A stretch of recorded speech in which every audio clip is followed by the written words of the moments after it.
ตังปะกวันตังอภิวาเทมิกาบสวากาโตภะคะวะตาธัมโมธัมมังนัมมัสสามิกาบสุปฏิปันโนภะคะวะโตสาวกสังโฆสังฆังนัมมามิกาบ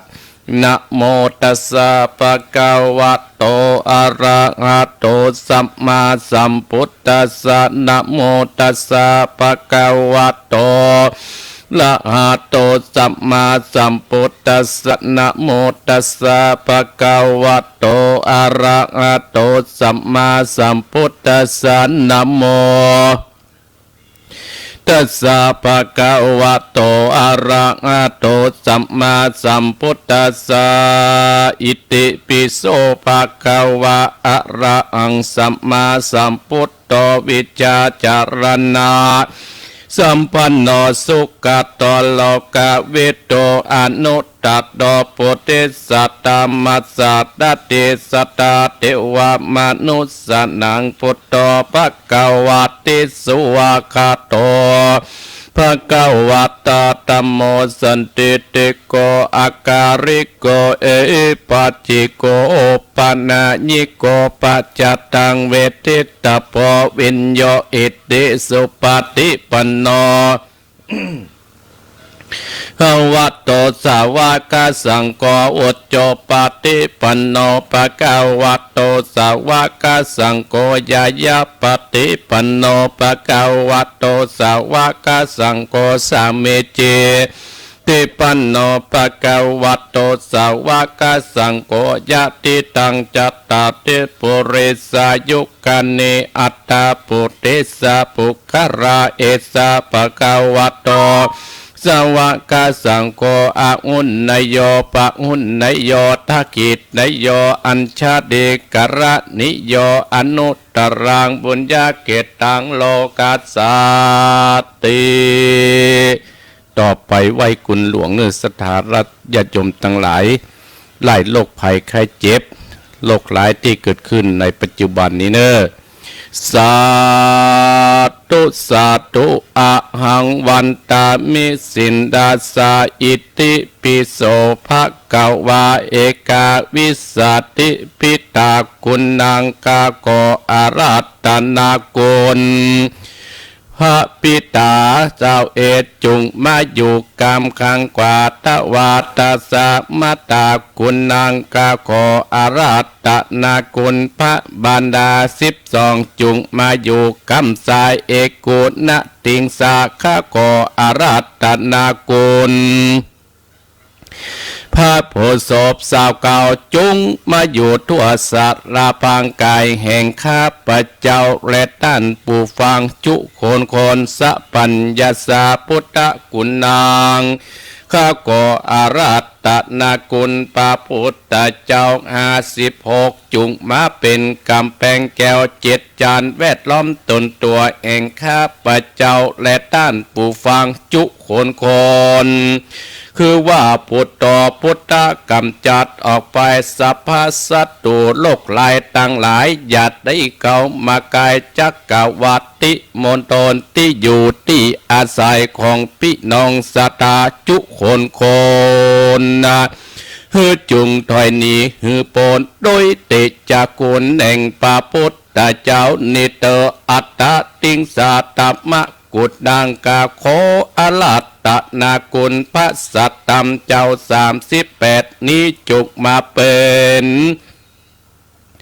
กำแพงแก้ว7จานแวดล้อมต้นตัวแห่งข้าพเจ้าแห่และพี่น้องสัตตาจุโคคนผู้ฟังตั้งหลายคือว่าธรรมโมธรรมัดกับจัดออกไปสัพพสัตตุและโลกหลายตั้งหลายที่เกิดขึ้นปัจจุบันอย่าได้เข้ามาไกลจักกรวรรดินิมนตนที่อยู่ที่อาศัยของหมู่เฮาตั้งหลายจุโคนจุงถอยนีฮือปนนะ ด้วยเตจาคุณแห่งพระสัทธรรมเจ้า38สังฆจะจุตตาจะเจวะข้าก่ออาราตนากุลแห่งพระสังฆเจ้า10 ปีจงมาเป็นกำแพงแก้ว7 จานนะเวทล้อมตนตัวแห่งข้าพเจ้าและท่านผู้ฟังจุคนสังโฆสังคับกำจัดออกไปสัพพสัตตุและโลกร้ายตั้งหลายอย่าได้เข้ามากายจักรวัติมณฑลที่อยู่ที่อาศัยห้องตั้นตั้งหลายจุคนก่อนจงถอยนี้หือปอนโดยติดจากคนแห่งพระสังฆเจ้า14ติรัตตัดนังอาหังวันตะมีสิตาสาอิติปิโสภาคาวาทัสสะจาระกุณนางกาโคอลัตตนากุลพระอาจารย์10 ตาจงมาอยู่ทั่วอาการ32อัตตกรรมมัทธานางกาโคอรัตตนากุลพระกรรมมาตานเจ้า18จงมาเป็นทิพปมนสัสสดทวาทัสสะอาโปคาโคอรัตตนากุลพระคงคา12เอกวิสติโทลาเดกุณังกะโกอาลัตตนากุลพระโตดันิสเอสตะวะโยกะโคอารัตตนากุลลมเจตสะเตโชกะโคลัทธนากุลไฟ6นะมาเรียกว่าธาตุทั้ง4มีดินน้ำและลมไฟนี้เป็นที่พึ่งแห่งสรรพสัตว์ตั้งหลายกะก่ออาราตนามากำจัดกำจายนะทาโลโมตาลายพุทธสุนอายทาสุนียะทนอยู่ได้นะกะโลกะกุสัตโตสัมปวะโอนตุยุงบางเกิดเป็นนาคือว่าพระกุณาคมสัตโตเป็นอาโปทัตนามเหือยิ่งทั่วกัญญาโมกะโลโคตะโมสัมปวะอุนตุจุงบางเกิดเป็นโมคือว่าพระกุณาคมเป็นธาตุลมเสื้อจ้ามังสะและโลมาพุทธกาโลกัสสะโปสัมปวะอุนตุจุงบังเกิดเป็นพุทธคือว่ากัสสะโปเป็นเตโชธาตุไฟล่างลันสังหารผาปานอัศรละพิษตั้งหลายคือโลกร้ายตั้งหลายตั้งแต่เกศาโรมานาคาตันตาตาโจงมังสังมหาโลอาจิมิจังวากังอัตตยังยักกัดนังกิโลมากังปิอากังปัปปะสังอันตาอัตตะคุณนางอุตตติยังกะเดสามเป็นอันเสพอังอุโพโลอิตังเสโทเมตโตอสุวาสาเข่งโกสิงกานิการะสิกามุตตังมัตตะเกมัตตะลุงกันติปุงมูสอรพิษกติญาหรือว่าโลกร้ายตั้งหลายได้ถูกกล่าวพระคาถาเฮวิ่งหนีไปหนูนอกจักกะวันตากะโรโค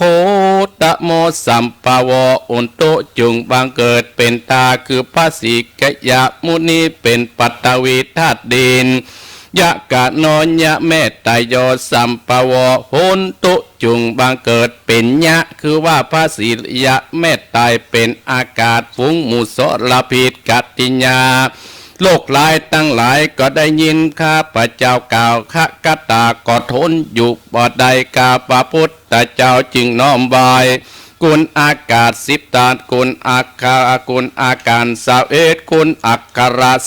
33กุลนิสวาสกุลอาสวาสกุลปัสสาวาสกุลศีล5ศีล8กุลศีล10กุลศีล227กุลปัญญากุลสุตตากุลสกิตตกากุลอรหันตากุลมรรค4ผล4นิพพาน1เป็น9นับปริยัติธรรมเป็น10กุลตนาสีระเนกกรรมาปัญญาวิทยาขันติสัจจะอติตนาเมตตาอุเบกขาเตวติงสาปาลมีสัมปันโนพุทโธอนันตติกุณโนวัตโสภควาอันว่าภัสสตาอนันตติกุณจักปะมันมิได้สู่จุมนม ตะโกทิพมณฑลปะเจียนตั้ง84,000พระธรรมการตัดเสียตึงไปในและไปนอกคุณปารสีนาลอดคุณปาสีนาลายคุณปาสีตะงัวคุณปาสีตาไฟคุณปาสีได้แสนโกดคุณบานติดดาโบ18คุณอันทรงวิชาคุณแห่งพระพุทธเจ้าเตตายคุณพระสยาตคุณพระบาทคุณพระตาดคุณพระมหาโมกขลาคุณพระสารีบุตรคุณพระมหาอุปโกฏตินตาสาวกคุณบันติตาสัพมเนนคุณพระมหากัญจนาเกณฑ์คุณที่12กุมภวิหารตั้ง4 แสนโกฏจักรวาลบัดนี้ข้าขออาราธ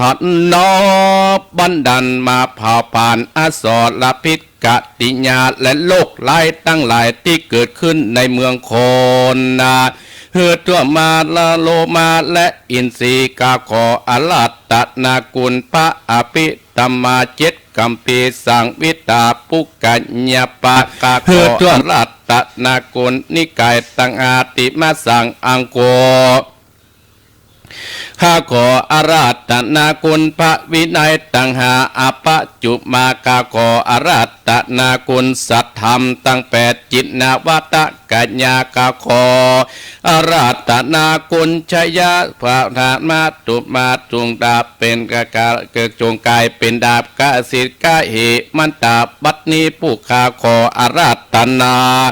มาอยู่กลางสารบัดนี้ผู้ข้าจะฟันโดยไตรสนาคมคือพุทธังตัสสะมิธัมมังตัสสะมิสังฆังตัสสะมินะโมตัสสะสะตัสสะโมนะโมตาสโมคาสะระโมที่เป็นศัตรูตั้งหลายหรือว่าโลกร้ายตั้งหลายที่เกิดขึ้นในเมืองโคนเฮาก็ขาดเป็นพงตุตีที่เหลืออยู่ในอินทรีย์หื้นนี้ไปอยู่นอกจักกะวาลกูจากอากองค์การนากิงบันดาลกูจักเปล่าสะพิมมาปานฟุ้งหมู่มันโลกร้ายล้นก็อยู่บ่อใดกูจักปิดตะวันตังเก่ากูจักเล่าภากถาว่าสังวิทาสุโสภาปุสะปุพานาปิตวานาทวรังสมิตาพุทธสาสมิตรังตังเก่ากูจักเล่าภากถาว่าพุทโธจะมาชิโมเสโตสริบุโตจะทักกิเนอุตตเรมกรโนจาอัตนันโตมัจจิวาจาโกตัญโยบุปปโตภะเคพยาเพขวัมปติอุปเรหติอาเตคะเนจักกัสสะโปอโรเจวะอิสาเตสัพเพเตพุทธมังกรายโยตะวาปุจิโตอุนเตนิตุโกนิโลปัตตโวมหาเตโสสตาโสติภาวันตุเมเอาละศรัทธาญาติโยมตั้งอกตั้งใจวันนี้เพิ่มในการแผ่เมตตาให้โลกหลายจะให้ได้เข้ามาในบ้านในจองอย่าได้เข้ามาใกล้ในชีวิตประจำวันลูกหลานตันเต้าเฮาเนอเอาตั้งใจแผ่เมตตาให้เขาโลกหลายตั้งหลายนี่มันเป็นศัตรูที่เกิดขึ้นในจิตในใจเฮาเกิดขึ้นในครอบครัวของเฮาเนาะตั้งอกตั้งใจเนอพนมมือ อิมินาบุญยักกรรมเมนะโดยเดชะผลบุญแห่งข้าพเจ้าทั้งหลาย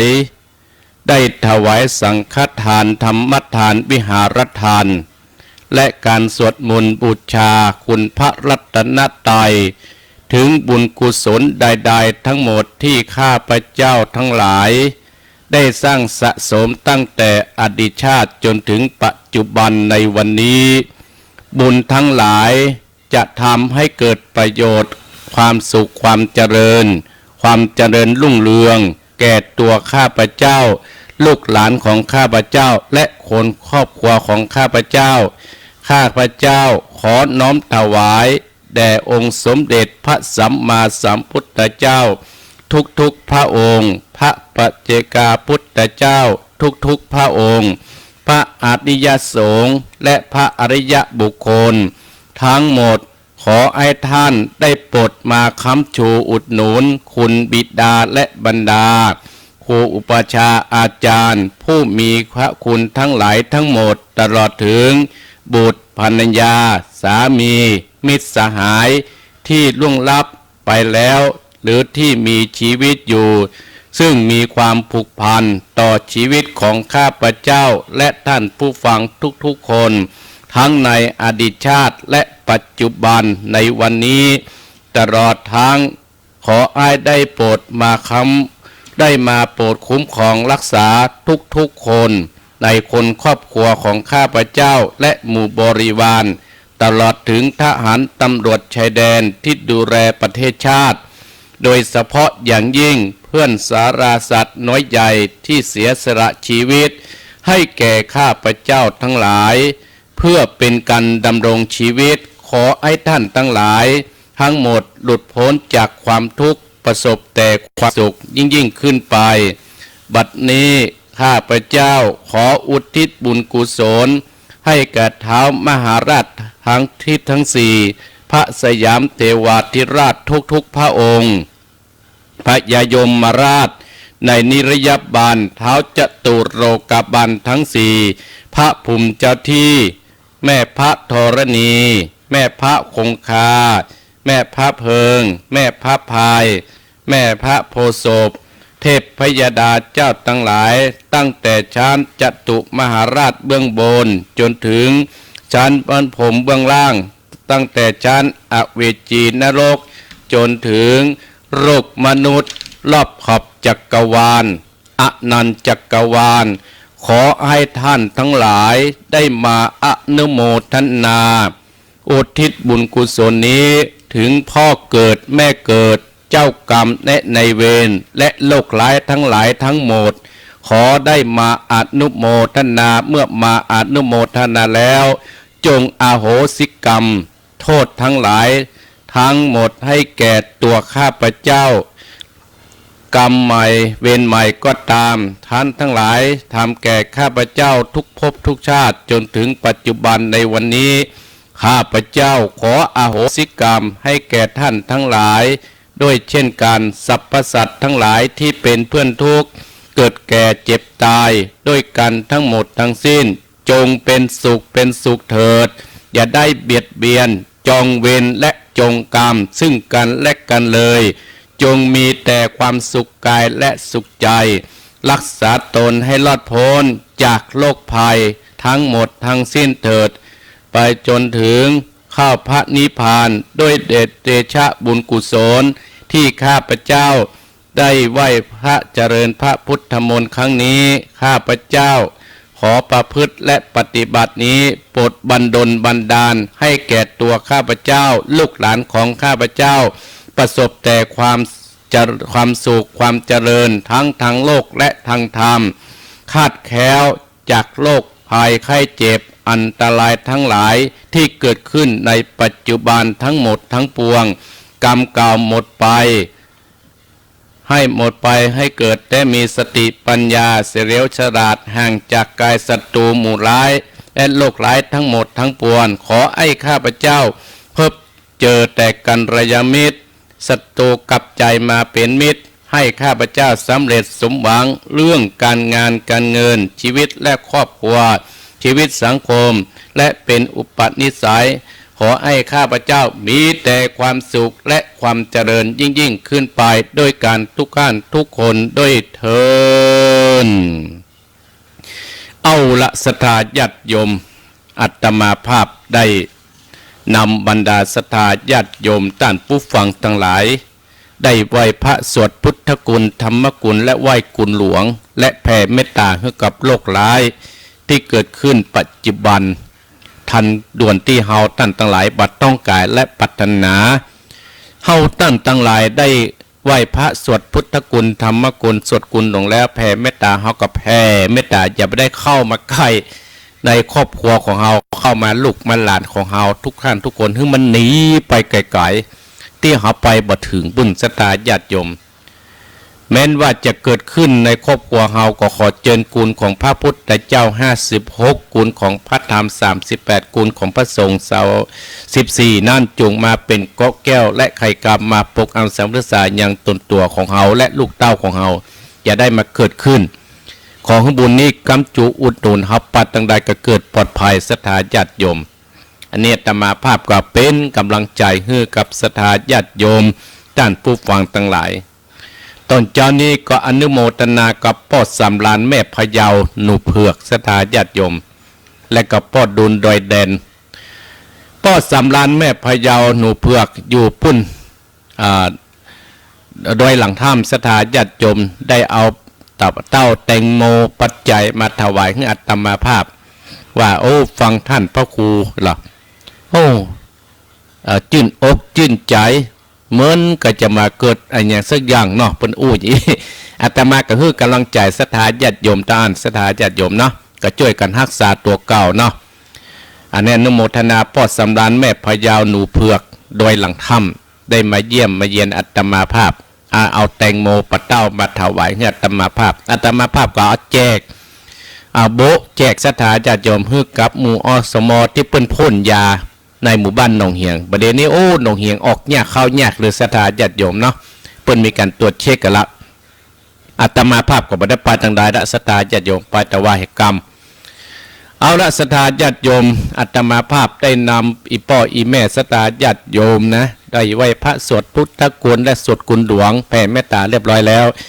วันนี้อาตมาภาพจะได้เอาธรรมแห่งผูกนึ่งศรัทธาญาติโยมเพื่อมาไล่โรคภัยไข้เจ็บที่เกิดขึ้นปัจจุบันนี้ไล่ออกจากบ้านจากจองเฮาธรรมนี้จะศักดิ์สิทธิ์นี่ศรัทธาที่จะออกจากบ้านจากจองคนเฮาจังหวัดลำพูนจังหวัดเชียงใหม่น่านที่ฟังอาตมาภาพเชียงไฮ้ก็ดีเนาะถ้าทำนี้จะช่วยศรัทธาญาติโยมได้นะศรัทธาจะมาออกบ้านไปหน่อยเนอะ รับรองว่าโรคร้ายนึกว่าเกิดขึ้นแน่แล้วเราก็เตโอไปทุกการศรัทธาถ้าเป็นภาษากาว่าเดินไปทุกการเตโอไปทุกการเพื่อเราอยู่รอดศรัทธาญาติโยมเราก็ต้องมีความสามารถสามัคคีกันอยู่บ้านศรัทธาญาติโยมเปิ้นว่าจะไปเราก็จะไปกันเนาะเราต้องเป็นคนฮุกกรรมให้หน่อยหนึ่งเราจะมาเป็นคนหมู่ที่เปิ้นว่ากักตัวน่ะปากันแตกคนหนึ่งอย่างเพิ่งแตกหางเนี่ยศรัทธาญาติโยมเพราะฉะนั้นเราฮักบ้านฮักจองฮักประเทศฮักวัดฮักว่าเราต้องอยู่บ้านอยู่จองศรัทธาญาติโยมจะไปเอี่ยวหั่นเอี่ยวนี่เนาะเปิ้นให้อยู่เราก็อยู่เปิ้นให้ไปเราก็ไปเพื่อความอยู่รอดของเราโรคร้ายนี้ก็จะหายไปวันนี้อาตมาภาพได้เอาธรรมที่ว่าใจญะสังคหะสังคหะบ้านสังคหะเมืองเนอไล่ผีปีศาจทั้งหลายออกจากบ้านจากเมืองเนอเอาตั้งอกตั้งใจสดับรับฟังณบัดนี้เนอ เอาละเนอ เสียงอาจจะแหบจะแห้งไปพ่องเนื้อสตาญาติโยมเนาะนะโมตัสสะภะคะวะโตอะระหะโตสัมมาสัมพุทธัสสะตตากุราจาราติอิตังสัตตาเจตวันเนวิอาลันโตอัตตโนสัมภิกาตังกาเตสิสัตตาวะโอจะโกภกวาเตบังเมื่อพระพุทธเจ้าแห่งเอาอย่างโตละมันสติสำลานอยู่ในกันตากุฏิส่วนอันว่าเจ้าปีคุตั้งหลายได้500พระองค์ก็มาอุจาซึ่งกันไปมาได้ลงทำสัตตกาสลาอาโวโสดุลาตันตั้งหลายเอ่ยเตมนุษาคนตั้งหลายในโลกเนเกิดโลกลายขึ้นในโลก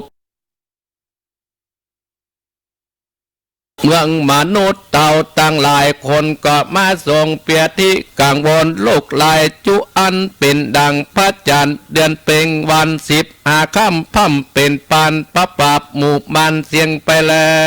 ว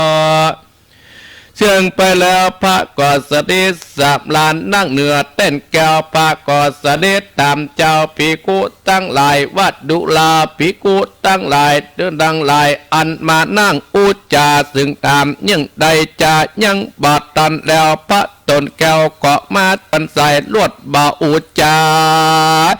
เมื่อนั้นปาปีกุสังกาเจ้าตั้งหลายก็ยกมือตะไว้น้อมเก่าไว้ปัจเจ้าวันตาว่าปันเตภกวาคะแด่พระพุทธเจ้า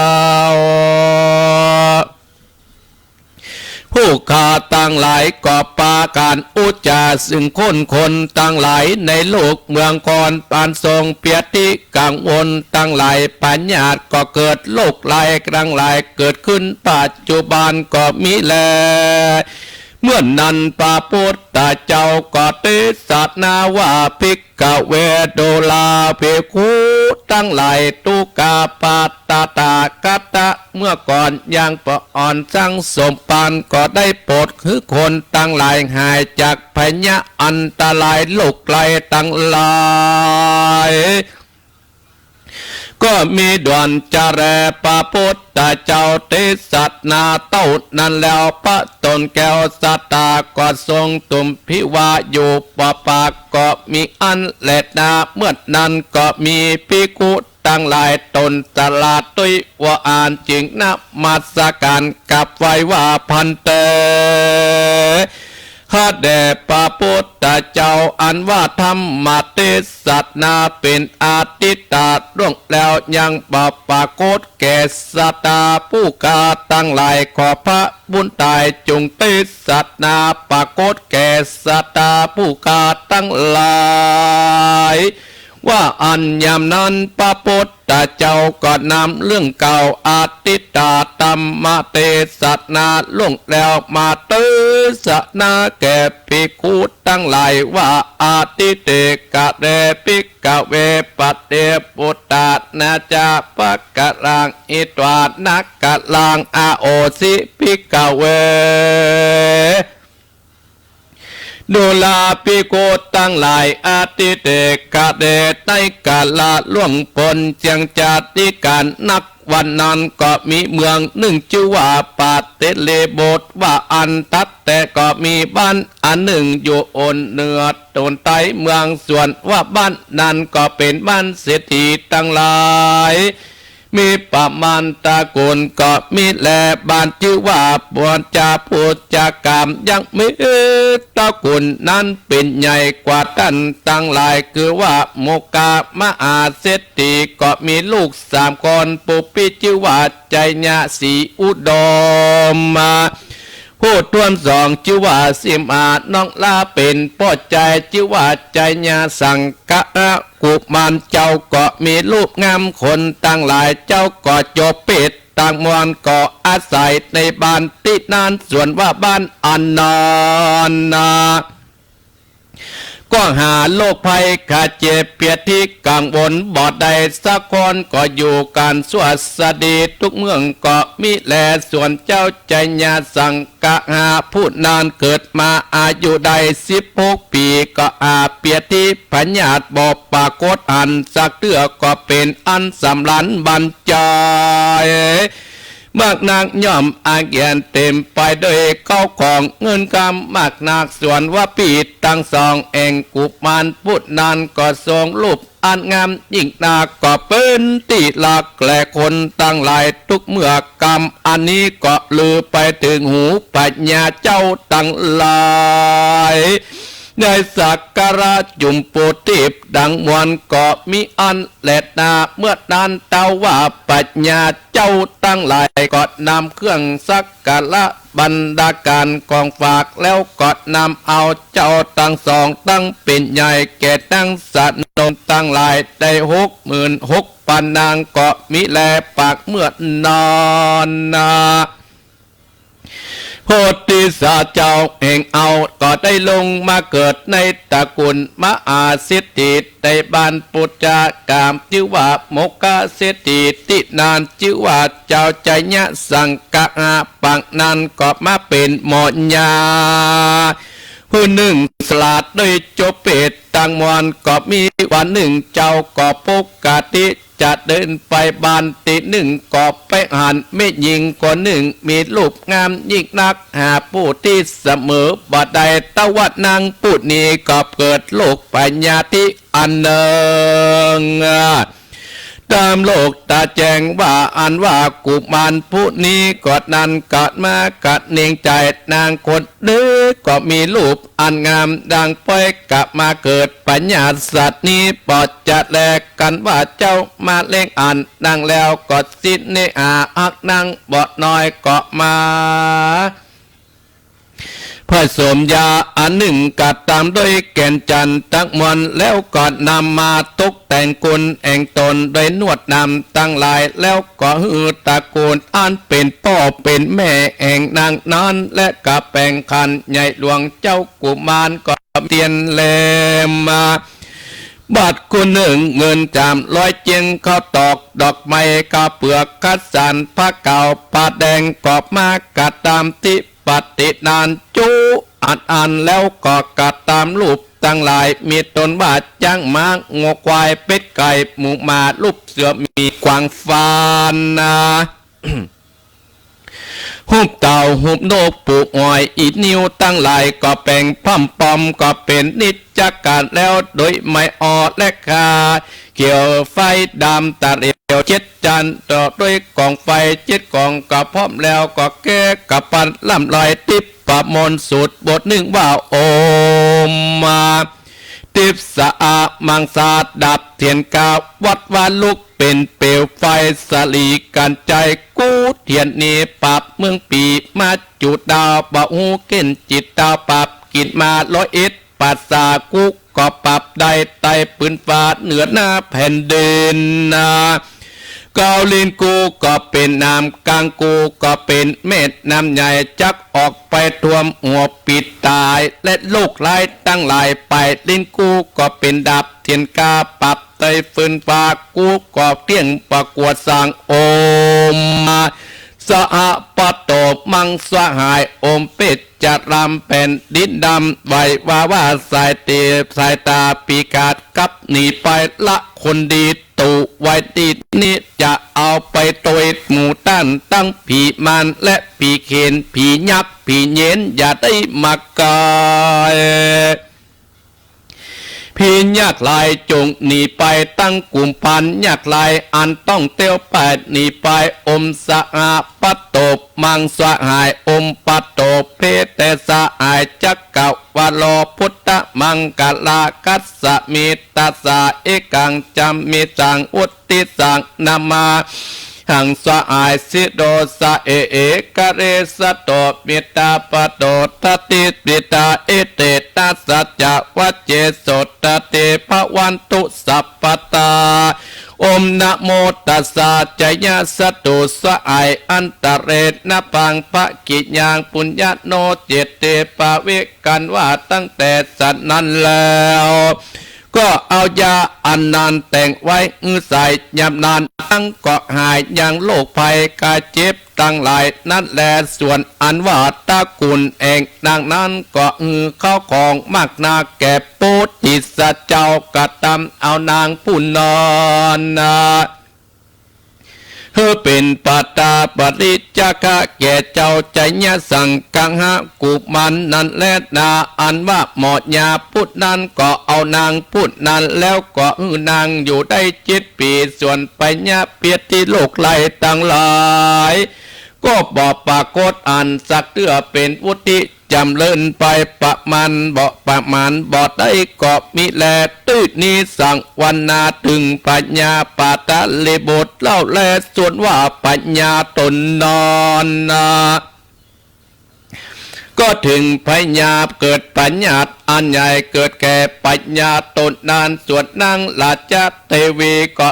จุมุญยังเศษนาอามาตและคนตั้งหลายตีกองอ้องเปล่าไปอาหมอดยาตั้งหลายอาจยามาอายสักเถื่อก็มีแลก็ซ้ำไปพับเวียงตั้งหลายก็บ่อายสักหมอดและนาซ้ำก็เดินไปใหญ่ตั้งหลายก็บ่อายเมื่อนั้นก็นางราชเทวีก็ไปหาหมอดยามาแถมเล่าก็บ่อายก็ซับให้กว่าเก่าและนาปัญญาตนดอนซึ่งลำบากนักแลก็กาบุกกลาผู้ใดมายายังตนตัวอายยังปัญญาตั้งหลายตั้งมวลแต่เมืองตั้งหลายก็ยกแก่ผู้นั้นกึ่งหนึ่งว่าอันนางราชเทเวก็เอาคำปันหนึ่งของเปล่านอกกนิคมตั้งมวลก็ไปหาปุกกลาผู้ใดมายาป้อปัญญาอายยังปัญญาแลโลกภัยตั้งหลาย คำอันนี้จะแก่หือแก่พูดนานส่วนว่าคนใจตั้งหลายก็ไปตามบ้านน้อยเมืองใหญ่ตั้งมอนโดยวันแหลกเกินก็ไปหลอดที่บ้านปัญจุตากามตั้งเทวดาตนดำปอยก็ขึ้นไปสู่เงินเศรษฐี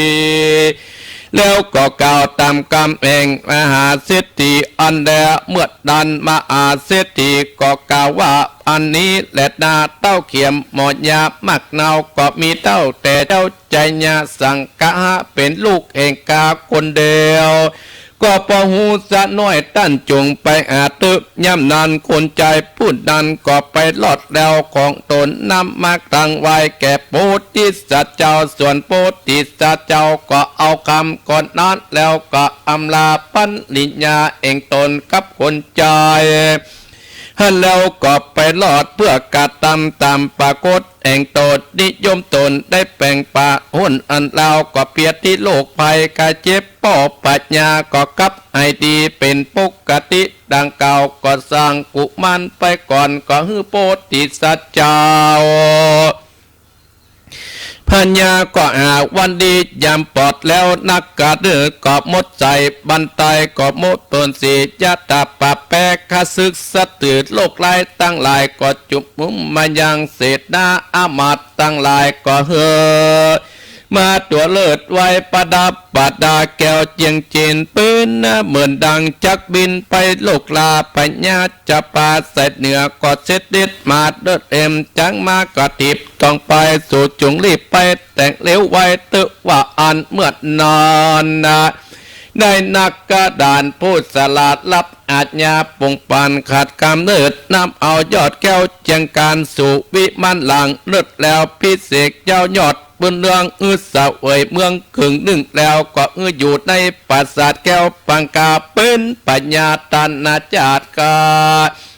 เตืองมาแลดเลื่อนไรก็ประดับพระไตรเอาทรายบานไปลอดกระจันขับโคนนาครับจอดหนีลูกไล่ตั้งหลายบอกมาใกล้ไล่ตึงตานด้วยติดจะบนจมปานนาจอมดำเป็นเจ้าหลักอับไปโดยทุกสิ่งอยู่สบายก็มีฮอนและนาคือว่าพระปัญญาปัญจละตดนั้นก็มาสละเมืองแก่เฮือแก่โพธิสัตว์เจ้าอันแลก็ซ้ำอาลาจาพิเศษเสวยเมืองเป็นปัญญาเบิกไปราศีใส่ชื่อว่าปัญญาธรรมสังกะกษัตริย์เมื่อนอนเจ้าพญาตั้งหลายสักการะจุมปูทิพตั้งหลายเมื่อนั้นปัญญาปัญจละต้นนั้นก็ตีกองห้องเปล่าไปจุเมืองใหญ่ตั้งมวลด้วยคำว่าบัดนี้อาญาปัญญาตนใหญ่คือว่าปัญญาชื่อว่าธรรมสังฆกษัตริย์ได้เสมอเมืองว่าอันเมื่อนั้นปัญญาเจ้าตั้งหลายสักการะจุมโพธินั้นก็เก่าสารเป็นโพธิสัตว์เจ้าได้เป็นปัญญาธรรมอยู่เสวยเนื่อมกอดนามมาเครื่องบรรดาการของฝากเป็นตนว่าจักมาเงินกรรมเสือป้าตั้งหลายน้อมมาตะไวโพธิสัตว์เจ้ามักนางมาอาสัตตปีส่วนมหาสัจเจ้าก็ตั้งอยู่ในราชธรรมอันจอบประกอบด้วยธรรม10ประการมหาเมฆคาอันว่าฝนฟ้าก็ตกจมจอบละดูปิดเก่ากะหนูก็คืองอกงามจุแห่งโลกลายตั้งหลายก็ปรากฏให้สักเตือโดยติดจะบนแห่งมหาสัจเจ้าแปดสลับไปหลอดติดได้คนตั้งหลายก็อยู่สุขสวัสดีเจ้าก็สั่งสอนศิลปศาสตร์มนต์บทหนึ่งแก่ปัญญาเจ้าตั้งหลายว่าพุทโธพุทธังนวสิกะโลเอตังสัพพะวุติตังสัตตนาเกอัมมันตามัตตะโกนายังนักกันติปะเวพุทธละกิจในโยสะอาวุติจตินามังนะมามิอังว่าอันคำสั่งนี้กอดปัญญาเจ้าตั้งหลายก็ไปสู่เมืองเองเก่าก็ปากันสวดดิญายศิลปศาสตร์อันมหาสัจเจ้าแก่ตนทุกวันทุกการส่วนว่าปัญญา พญาเปียทีโลกไล่ตั้งหลายก็บัเกิดตั้งอันและนาอันว่าบ้านเมืองใหญ่น้อยตั้งหลายก็อยู่สวดสดีหาโลกไล่ก็บักดอันสักเตื้อแม่นว่าคาศึกศัตรูจักกมากระทำให้กอบบัดได้และบากระทำให้กอบบอกมีแม้นว่าโจรจักมาลาวีกอบบาปรากฏอันสักเถื่อเป็นอันอยู่ดีสวัสดีพิกเวทดุลาภิกุตั้งหลายปัตตกากตะเมื่อก่อนเมื่อโดนเตี้ยวไปในวัฏสงสารเปื่อนปัญญาใจญาสังกะอาวันนั้นก็ได้โปรดสัตว์และคนตั้งหลายเพื่อหายยังโลกไร้ตั้งหลายเปียทิกะวนตุยทิพปะกลก็มีแลในกาลนันมหาสัจเจ้ากอดตันรักษาศีลเป้าวัดนาภาวะแห่งตนอันรุ่งเรืองไปตลอดถึงบ้านเมืองเยือนใดก็ดีและนาก็เป็นอันเจริญเปรตเจจัดนาเมื่อคนตั้งหลายสตาสัพปัญโยปาพุทธเจ้าตื้อสัตดาเต้านั้นแล้วพระตนแก้วก็จุบนุ่มจะโดแก่ปัญจเทียบเงือแจงพระหญิงเตสัตนาอธิกะรางปุญญังปากิโกดังนี้เป็นตอนภิกขเวดุราภิกขุตั้งหลายส่วนว่าปัญญาปะละตาติบุตรก็อายเปียติพญาตวันนั้นก็ได้แก่พระมหาโมกขราชในกาลัตนี้มหาสิทธิอันเป็นป่อเจ้าใจญะสังกังวันนั้นก็แก่ได้แก่ปัญญาสิโสตนาบัดนี้ส่วนว่าแม่แห่งเจ้าใจญะสังกะอาก็ได้แก่ตั้งมหาเทวีก็ได้แก่ปัตตากัตะบัดนี้อามาตย์ใจคนตั้งหลายไปหาหมดยาก็ได้แก่พระมหาอนันตาในการรับบัดนี้อามาตย์60,000 คนก็มาได้แก่บดิสัตสีจำพวกภิกขุนี้อุปาสกาอุปาสิกาข้างหลายการรับบัดนี้ใจญาวันนานเอวอนนาโตก็มาได้แก่พัตตาตนเป็นติจังที่เพิ่งแก่โลกตั้งนานในกาลบัดนี้และนาตุมวันตาสุตันตั้งหลายฟังตามแล้วจะตกเรื่องเนื้ออย่าได้ประมาทลาสาก็จะถึงสุขสัมปการโลกไร้ตั้งหลายก็หื้อหายโจรหมดจนเสียงนิติต่างเทศนาจะญะสังกะก็บังคมสมเลสเดเอาละศรัทธาญาติโยมทั้งหลายเนาะอาตมาภาพได้จัดรายการจะขึ้น96มาเกือบชั่วโมงค้างแหมประมาณ5 นาที10 นาทีศรัทธาญาติโยมอาตมาภาพก็คงจะประสรุปและศรัทธาญาติโยมเอาน้ำเอาธรรมนิเตศออกอากาศไปแล้วทุกหยอบหญ้าที่ศรัทธาได้เปิดเครื่องเสียงนี้แล้วก่อนโลกร้ายมาเมินบรรนานก็จะต้องมาลายหายสิ้นไปด้วยบทคุณของพระพุทธเจ้าพระธรรมเจ้าพระสังฆเจ้าครูบาอาจารย์เทวบุตรเทวดาทั้งหลายสิ่งศักดิ์สิทธิ์ก็จะมาดับโรคภัยไข้เจ็บทั้งหลายมาหลายหายสิ้นไปแต่บรรดาศรัทธาญาติโยมบรรดาพ่ออุ้ยแม่อุ้ยพ่อออกแม่ออกก็ความร่วมไม้ร่วมมือกันเพื่อหยุดเฮาก็หยุดเนาะศรัทธาญาติโยมเมื่อโรคร้ายเกิดขึ้นแล้วศรัทธาญาติโยมเฮาอันอย่างเป็นที่จังที่ปึงอย่างท่านพระครูอภิวัฒนวิกรมก็เอาคุณของพระพุทธเจ้าพระธรรมเจ้าพระสังฆเจ้าเนี่ยศรัทธาญาติโยมเอามาเป็นที่จังที่ปึงสิ่งเหล่านี้ก็มาลายหายสิ้นไปแน่ศรัทธาญาติโยมอันนี้แหละศรัทธาญาติโยมบรรดาพ่ออุ้ยแม่อุ้ยพ่อออกแม่ออกพี่น้องศรัทธาท่านผู้ฟังทั้งหลายอาตมาภาพก็ได้นำมาเทศน์ศรัทธาด้วยความเป็นห่วงหาศรัทธาญาติโยมว่าใกล้ไก่อาตมาภาพก็อนุโมทนากับศรัทธาญาติโยมตะวันนี้ได้ไปศพที่แม่บางโอ้เปิ้นกับปฏิบัติกันขนาดศรัทธาญาติโยมปิดหน้าปิดตาการกินข้าวก็อยู่ห่างกันเป็นเม็ดศรัทธาญาติโยมอาตมาภาพก็ฉันเฮตติ้งเปิ้นฮึฉันอย่างอันศรัทธาญาติโยมเพื่อแบ่งกันคนเปิ้นเอาข้าวใส่อัพไว้เปิ้นห่อจะกินที่ไหนฉันที่ไหนกันแล้วแต่ขอให้อยู่ห่างกันศรัทธาญาติโยมก็เวลาไปที่ชุมชนอีพ่ออีแม่ศรัทธาพุทธเฒ่าแก่ของอาตมาภาพก็ หน้าตาใส่หน้ากากอย่าเปิ้นเนี่ยเห็นในสถานญาติโยมโรคร้ายก็ตึงเข้าหอบ่ได้หอปัดพืชปฏิบัติอย่างอี้กันเถอะสถานญาติโยมอนุโมทนากับยนต์จันทากองมูลและโยมจะโยมแม่จันเพคำโพธาที่เข้ามาพอแล้วก็ซิดทำจากดอยขออนุโมทนาอันนันวันนหลวงเนาะโอ้แม่นงรักพิทองจากจูบพุ่นใครมาวัดก็ไม่ได้มาพุ่นพึ่งแม่โยมมารีกัญญาอนุโมทนาสาธุเนาะโอ้ขมานักโยมคำผงอุ่นบุญตันโยมอัมพรทองคำที่องค์คำเอาอยู่ตังโยมพัชนานอยู่เชียงใหม่อนุโมทนาโยมรักษาสุขภาพเนออนุโมทนาสาธุโดยเนาะอาตมาภาพไก่เรือ5 นาทีเนี่ยศรัทธาสุดท้ายนี่จะเปิดสายให้ศรัทธาญาติโยมเนาะเปิดสายให้ศรัทธาญาติโยมได้ได้จากกันที่08288525เหลือ55 นาทีสุดท้ายศรัทธาญาติโยมเนาะลองโทรเข้ามาเนอได้5 บาทโทรเข้ามาก็จะล่ำลาแล้วนะและจะจัดต่อไปศรัทธาก็จะไปไหลหนีไปไหนเนื้อศรัทธาญาติโยมเนาะจะไปไหลหนีกันไปไหนเพราะอาตมาภาพยังอยู่ต่ออยู่ถึง6 โมงเดี๋ยวนี้ใกล้ตี 5แล้วศรัทธาญาติโยมตี 5อาตมาภาพก็จะเปิดแห่งแพร่แห่กรรมลุกไปเตียวมันยืดเส้นยืดสายโทรเข้ามาเนื้อศรัทธาญาติโยมเนาะโทรเข้ามาที่082อันนี้เบอร์ไก่นะ8857225ใครจะโทรเข้ามาจะได้ก็โทรมาเนอะโทรศัพท์นี้เป็นจะได้ก็สัญญาณก็มีอยู่เนาะ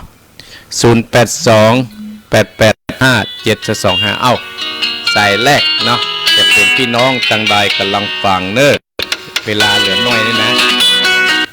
เจริญปอนตาเจ้าโอ้แม่น้อยเจ้ายายว่าถ้าติดหน้าเอาศาลากะลีวิจารสูตรอัน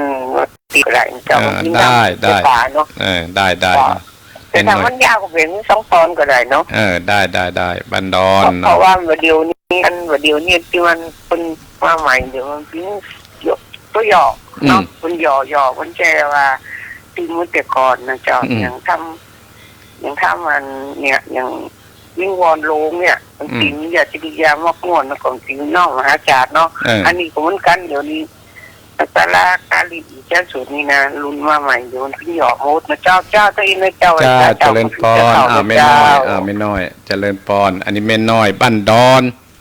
ว่าคืออาตมาภาพอาศัยลากาลิติดหน้าเนาะสถานญาติโยมเนาะก็จะสะดองสักนะโทรเข้ามา0828857225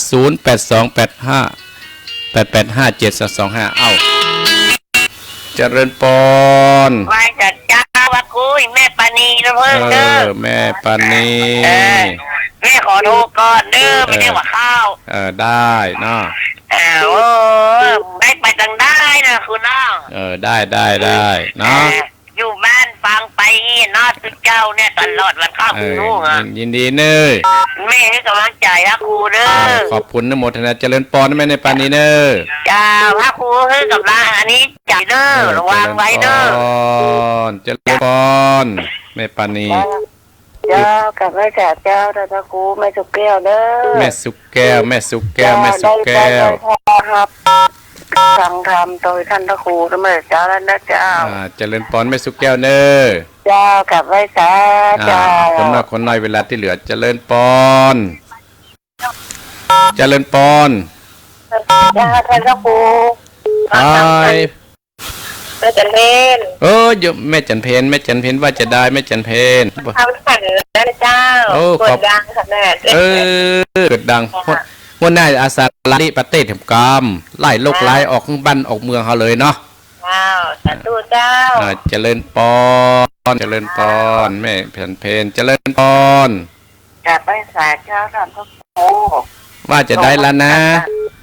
ลูกพระสันมายอดเยี่ยมเลยเจ้ายอดเยี่ยมเลยเจ้ายอดเยี่ยมเลยเนาะปฏิบัติอยู่เจ้ายินดีเนอะยินดี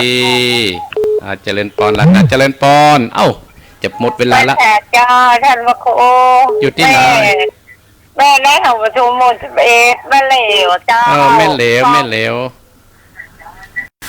เจ้าฟังใกล้เจ้าละเจ้า ขอบคุณเนอ เจ้า เจริญพรนะ เจ้าฟังคำสั่งแกะเนาะ ดีละ เจ้า เจริญพรสายสุดท้ายเจริญพรหมดเวลานะ จำภาษาเจ้าเสื้อโคเจ้า ยุ มา ติพา มาย พี่น้องให้กัน โอ้ให้การไง ติดสั่งมาละเจ้า ให้การไปใส่ทอง ใจนะท่านพระครูจำภาษาเจ้า เอาละสถานจัดโยมปิดก่อนนะปิดก่อนปิดก่อนเนาะเพราะว่ามันจะหมดเวลาจะลาพี่น้องสถานก่อนจะลาพี่น้องสถานก่อนเนาะแต่มาผับเล็กกล้วยโทเนาะสถานยัดโยมเนาะเด็กกล้วยโทเนาะอะไรก่อนปิดก่อนปิดละเล็กกล้วยโทเนาะสถานยัดโยมเนาะกัตมาภาพก็ขอล่ำลาขึ้น96เสียก่อนเนาะเลิศลาขึ้น96เสียก่อนได้จะไปเคาะหลักขายปิกมาใช้เวลา3นาทีนะสถานยัดโยมเนาะใช้เวลา3นาทีก็ขออนุโมทนาพี่น้องสถานญาติโยมขึ้น96ก็ขอขอบคุณหลวงพ่อถึงผู้อำนวยการและผู้อำนวยการของเฮานะขอขอบคุณนี้ด้วยโอกาสเวลาในวันนี้ขออายุวันโนสุขังพลังสมดังคาถาบาลีว่าสัพพิติโยวิวัสสันตุสัพพะโรโคยนัสสันตุมาเตมตรายโยสุขีติคายุโกภวะอภิวาทนะสีริสะนิจังตาปจายโนจัตตารโอตมาวัฏันติอายุวันโนสุขังพลัง